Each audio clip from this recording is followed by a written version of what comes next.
আসসালামু আলাইকুম।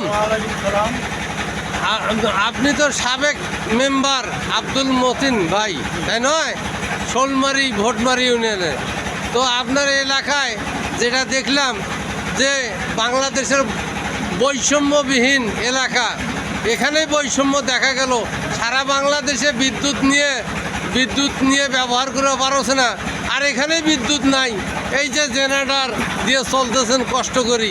আপনি একজন মেহনতি মানুষের পাশে দাঁড়াচ্ছিলেন ইউপি মেম্বার হিসেবে। তো আপনার এই যে বিদ্যুৎ নাই, বিদ্যুৎ চাওয়ার বিষয় কিছু কথা বলেন। বিদ্যুৎ বিগত দিনে হ্যাঁ সরকার ছিল, হ্যাঁ, তার কর্মকর্তা যারা ছিল আমাদের এখানে মন্ত্রী, হ্যাঁ, উনি যদি মনে করতো হ্যাঁ, যে আমি কালীগঞ্জ থানা আদিতমারি থানা প্রস্তাব করি ভাসে দেবো, হ্যাঁ, ওনার সম্ভব হইত না। হ্যাঁ, ওনার মনে ছিল না যে আমাদের শৈলবাড়িতে কোনো বিদ্যুৎ দেবে। হ্যাঁ, আমার শৈলবাড়িতে পুঁজি করি, হ্যাঁ, এতদিন ওরা কামাই করছে। তো এখন আপনারা এই যে এখন উপদেষ্টা আছে বাংলাদেশের জ্বালানি উপদেষ্টা, তাদের উদ্দেশ্যে কিছু বলুন। তারা যদি আপনাকে সহায়তা করতে পারে এই যেমন আমাদের পার্শ্ববর্তী এলাকায় হ্যাঁ, গঙ্গাছড়া থানা, হ্যাঁ, এটাকে বলে নোহানির চর। হ্যাঁ, নোহানির চরে বিদ্যুৎ আছে। হ্যাঁ, আমার এইখান থেকে 1.5 কিলো পেছন পাচ্ছে 1.5 কিলো নদী এলাকায়।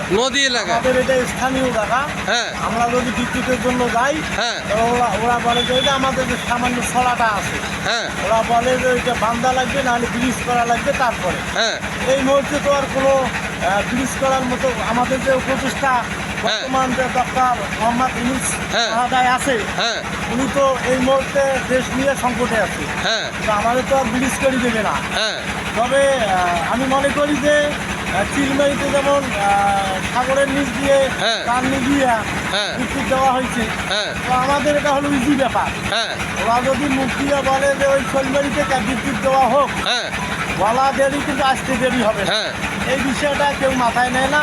তবে বর্তমান বৈষম্য বিরোধী ছাত্র আন্দোলনে বিগত দিনের যে স্বৈরাচার সরকার বাংলাদেশ থেকে বিদায় হয়েছে, হওয়ার পরে আমাদের যে উপদেষ্টা মহোদয় আছে, আমরা আশা করি যে এই সুযোগে আমাদের শৈলবাড়িতে যদি একটু বিদ্যুৎ দিয়ে সহযোগিতা করতো, আমরা শৈলবাড়ির লোক অনেক উপকৃত হইতাম, আলোকিত হইত।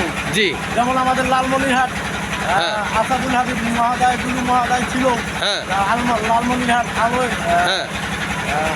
আলোকিত লালমনিরহাট। আমরা মনে করতাম যদি আজকে আমাদেরকে উপদেষ্টা মন্ডলী যারা আছে, তারা যদি আমাদেরকে এই সহযোগিতা করতো, আমরা তাদের কাছে সারা জীবনের জন্য কৃতজ্ঞ থাকতাম। আমরা ধন্যবাদ। বিদ্যুৎ নাই, রাস্তা পাকা নাই, রাস্তার বেহাল দশা। তো এই বিষয়গুলো আমি আপনার এই কথাগুলো তুলে ধরবো। ঢাকায় গিয়ে আমি সমস্ত উপদেষ্টার কাছে যোগাযোগ করব, এবং আপনারা যদি স্মারকলিপি দেন তাহলে এটাও আমি পৌঁছাবো। কেননা মানবাধিকার বিষয় বাংলাদেশে আছে, মানবাধিকারের সাথে কথা হয়েছে, মানবাধিকারের কাছে আমি প্রেরণ করব। তারা যদি উচ্চ শিক্ষায় শিক্ষিত হয়ে, উচ্চ উপদেষ্টা হয়ে যদি বৈষম্যের শিকার মানুষকে রাখে, তাহলে এটা আমরা প্রতিবাদ করব। এবং আগামীতে চাই আমি শোলমারিবাসীর পক্ষ থেকে যে এখানে বিদ্যুতায়ন ব্যবস্থা করা হোক এবং পাকা রাস্তা করা হোক এখানে। আরেকটা জিনিস, দেখেন এত বড় বাজার পাশে, দেখেন আপনি তো কয়েকদিন থেকে আছেন এখানে। বাজার দেখতেছেন, এখানে বাজার, পিছনে বাজার, তার পেছনে বাজার, বুঝছেন? তো এই যে আমার জেনারেটর মেশিন চলতেছে, এখানে নাকি আগে আপনি মানববন্ধন করছিলেন, সেই মানববন্ধনের কিছু যদি নথিপত্র থাকে সেটাও আমাকে দিতে পারেন। এই আশাবাদ ব্যক্ত করে আপনার সংক্ষিপ্ত বর্ণনা এখানেই শুনলাম। খোদা হাফেজ, বাংলাদেশ জিন্দাবাদ। আগামীতে শোলমারিবাসী বৈষম্য থেকে বেরিয়ে আসুক, এটাই আমার প্রচেষ্টা। আসসালামু আলাইকুম।